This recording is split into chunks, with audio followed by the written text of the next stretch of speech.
គោរពសួស្តីបងប្អូនទាំងអស់គ្នាស្វាគមន៍មកកាន់វីដេអូថ្មីរបស់ខ្ញុំហើយថ្ងៃនេះដូចជាបងប្អូនទាំងអស់គ្នាឃើញនៅថាំណឬក៏ខាងមុខវីដេអូអញ្ចឹងខ្ញុំមកថតពីតំណាំទេប៉ុន្តែខ្ញុំចង់និយាយអំពីពួកអាចចោលសៀមហ្នឹងហើយមកហ្នឹងខ្ញុំខានចេញវីដេអូយូរតទៅពីថត content នៅក្នុង channel YouTube របស់ខ្ញុំដោយសារតែខ្ញុំតាមដានមើលសភាពការប្រទេសជាតិរបស់យើងហើយឃើញថាពួកអាចោសៀមនេះគឺថាវាមិនឈប់មហិច្ឆតានៅក្នុងការចង់ឈ្លានពានទឹកដីខ្មែរទេដូចជាបងប្អូនឃើញហើយក្រសួងការពារជាតិខ្មែរយើងបានចេញលិខិតមកហើយគឺថាពួកអាចោសៀមនេះវាបានបាញ់ផ្លោមកកាន់កម្ពុជាយើងដោយវាមិនឈប់នៅមហិច្ឆតាហើយក៏វាមិនគោរពនៅបទឈប់បាញ់ដែរគឺថាវាធ្វើយ៉ាងម៉េចក៏ដោយដើម្បីឲ្យខ្មែរយើងនឹងតបតទៅវាហើយខ្មែរយើងក៏មិនតបតទៅកាន់ពួកវាដែរពួកវាបាញ់មិនបាញ់ទៅបាញ់តែឯងទៅហើយដោយសារតែខ្មែរយើងភាគច្រើនគឺស្រុះគ្នាយើងគ្រប់ទៅកាន់ថ្នាក់ដឹកនាំរបស់យើងជាពិសេសគឺយើងគ្រប់ដល់រាជរដ្ឋាភិបាលអញ្ចឹងមិនដូចជាពួកអាចោសៀមទេឃើញថាពួកអាចោសៀមនេះវាទៅហ៊ានផ្សេងហ្នឹងទៅរាជរដ្ឋាភិបាលវាផ្សេងទៅវាអត់គ្រប់គ្នាទេវាអត់ស្រុះស្រួលគ្នាទេអញ្ចឹងអាហ្នឹងជាចំណុចមួយដែលខ្មែរយើងឈ្នះពួកអាចោសៀមហ្នឹងដោយសារតែពួកអាចោសៀមនេះវាអត់ស្ដាប់មេស្ដាប់កូនទេប៉ុន្តែទោះបីជាយើងសុភាវុធយើងចាញ់ពួកអាចោសៀមហ្នឹងក៏ដោយ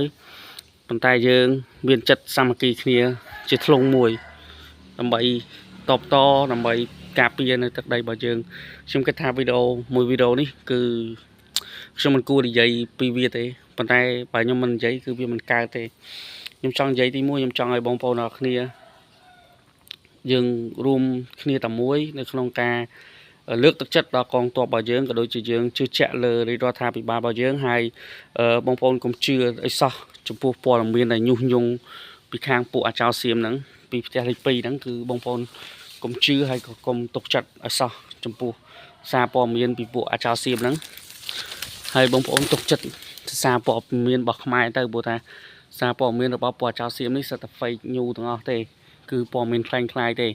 ហើយសារព័ត៌មាននៅស្រុកខ្មែរដែលបងប្អូនគួរតែទុកចិត្តមានដូចជាក្រសួងការពារជាតិសម្ដេចហ៊ុនសែនហ៊ុនម៉ាណែតសម្ដេចហ៊ុនម៉ាណែតចឹងទៅអញ្ចឹងមានតែប្រមាណ fake ចឹងដូចជាក្រសួងព័ត៌មានអញ្ចឹងទៅអាហ្នឹងគឺជា fake ដែលយើងអាចទុកចិត្តបានចំណែកឯពួកអាចោសៀមនេះគឺ fake ព័ត៌មានទាំងអស់វាបាញ់ខ្មែរយើងហើយវាចោទតែខ្មែរយើងនឹងបាញ់វាបងប្អូនគិតមើលតែប៉ុណ្្នឹងយល់ហើយអញ្ចឹងសំខាន់នៅលើបងប្អូនទេហើយនៅក្នុងវីដេអូនេះបងប្អូនមានមតិអីចង់ខមមិនក៏ខមមិនទៅប៉ុន្តែខ្ញុំគិតថាមកវីដេអូនេះបើខ្ញុំបង្ហោះទៅខ្ញុំខូច channel YouTube របស់ខ្ញុំត្រូវបានពួកអាចោសៀមនឹងវា report អាហ្នឹងក៏តាមវីដេអូហ្នឹងទៅខ្ញុំខូច channel មួយហ្នឹងខ្ញុំបង្កើត channel 10 20ទៀតខ្ញុំបង្កើត1 2 3 4 5ទៀតហ្នឹងទៅអញ្ចឹងបងប្អូនវីដេអូនេះគឺខ្ញុំសរុបមកវិញមានតែប៉ុណ្្នឹងទេដែលខ្ញុំចង់និយាយពីពួកអាចោសៀមហ្នឹងគឺវាអត់ប្រឈប់មហិច្ឆតាចង់ឈ្លានពានទឹកដីខ្មែរទេអញ្ចឹងមានតែខ្មែរយើងខ្លាំងទេតែខ្មែរយើងអាចឈ្នះពួកអាចោសៀមនឹងបានអញ្ចឹងអរគុណច្រើនបងប្អូនហើយខ្ញុំសូមទោសในវីដេអូនេះខ្ញុំនិយាយអំពីពួកអាចោសៀមនឹងអញ្ចឹង